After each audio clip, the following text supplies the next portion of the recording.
الحمد للہ رب العالمین والصلاة والسلام على رسوله الكريم الذي لا نبي بعده وعلى آله وصحبه أجمعين ومن تبعهم بإحسان إلى يوم الدين أما بعد فأعوذ بالله من الشيطان الرجيم بسم الله الرحمن الرحيم رب اشرح لي صدري ويسر لي أمري واحلل عقدة من لساني يفقهوا قولي۔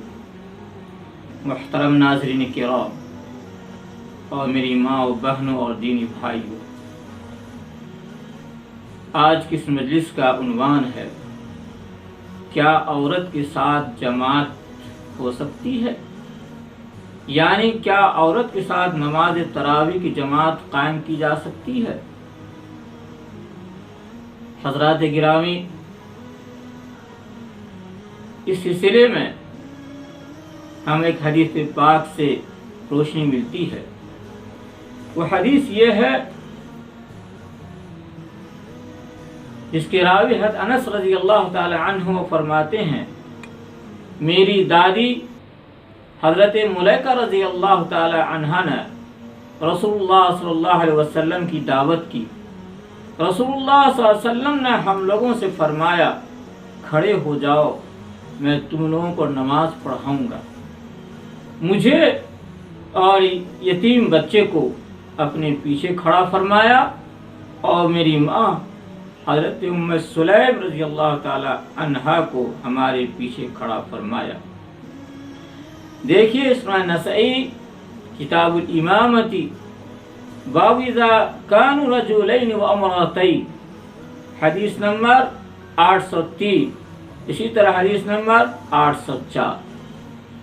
اس حدیث پاک سے معلوم ہوا کہ عورتوں کے ساتھ جماعت قائم ہو سکتی ہے۔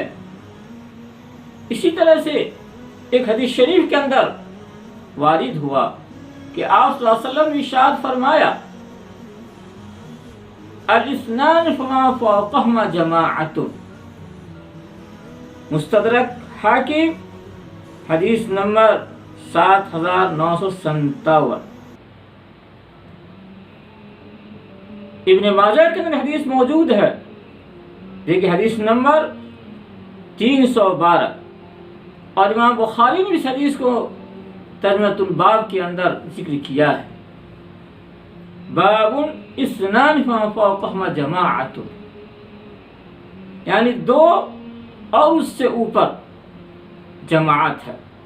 اس حدیث سے بھی معلوم ہوا کہ دو کے ذریعہ جماعت قائم ہو سکتی ہے۔ اب اس دو کے اندر تخصیص نہیں ہے کہ مرد سے جماعت قائم ہو سکتی ہے، بلکہ حدیث یہ مطلق عام ہے، خواہ وہ دو مرد ہوں یا ایک مرد یا عورت ہو، برہم سے جماعت قائم ہو سکتی ہے۔ تو معلوم ہوا کہ عورتوں کے ساتھ بھی جماعت قائم کرنا درست اور صحیح ہے۔ البتہ اگر مرد بھی ہوں عورتیں بھی ہوں تو جماعت قائم کرنے کا طریقہ یہ ہوگا، مرد امام آگے بڑھے گا اور اس کے پیچھے بالغ مرد ہوں گے اگر دو آدمی ہیں یا اس سے زیادہ ہیں، پھر اگر باشعور بچے نابالغ ہیں تو اس کے بعد بچے کھڑے ہوں گے، پھر اس کے بعد عورتیں کھڑی ہوں گی۔ جیسا کہ ابھی ہم نے حدیث پڑھی ہے انس رضی اللہ تعالی عنہ والی، جس میں موجود ہے کہ آپ صلی اللہ علیہ وسلم نے صفوں کی ترتیب اس طرح فرمائی کہ ان کے جدہ یا دادی کو پیچھے کر دیا تھا آپ صلی اللہ علیہ وسلم نے۔ اس حدیث پاک سے معلوم ہوا۔ تو بہرحال اگر عورتوں سے جماعت ہم قائم کرتے ہیں، ایسی صورت کے اندر امام آگے ہوگا، اس کے بعد مرد ہوں گے، اس کے بعد عورتیں ہوں گی۔ اگر مرد بچے بھی ہیں اور بالغ عورتیں بھی ہیں اور نابالغ بچیاں ہیں، ایسی صورت میں صفوں کی ترتیب اس طرح سے ہوگی، مرد امام ہوگا، اس کے بعد بالغ مرد ہوں گے، اس کے بعد باشعور بچے ہوں گے، اس کے بعد بالغ عورتیں ہوں گی، اس کے بعد نابالغ بچیاں ہوں گی۔ یہ گویا کہ صفوں کی ترتیب ہوگی جیسے حدیث پاک سے معلوم ہوا۔ اور دوسری حدیث شریف کے اندر بھی آیا ہے کہ جس کے اندر آپ صلی اللہ علیہ وسلم نے ارشاد فرمایا اخروہن من حیث اخرہن اللہ، صحیح مسلم کتاب الصلاۃ باب تسویۃ الصفوف و اقامتها۔ اسی طرح سے سنن نسائی کے اندر دیکھیے حدیث نمبر 821، سنن ترمذی کے اندر حدیث نمبر 224، جس کا صاف مطلب یہ ہے انہیں پیچھے کھڑی کرو جہاں کہ اللہ تعالیٰ انہیں پیچھے کیا ہے۔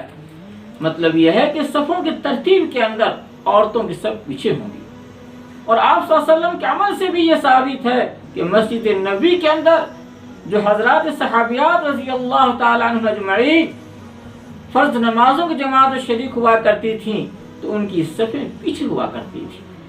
بس معلوم ہوا کہ حدیث کے ذریعہ سے عورتوں کی صفیں پیچھے ہوں گی اور مرد آگے ہوں گے۔ بہرحال عورتوں کے ساتھ جماعت کا قائم کرنا درست اور صحیح ہے۔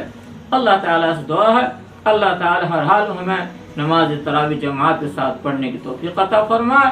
وآخر الدعوانا الحمدللہ رب العالمین۔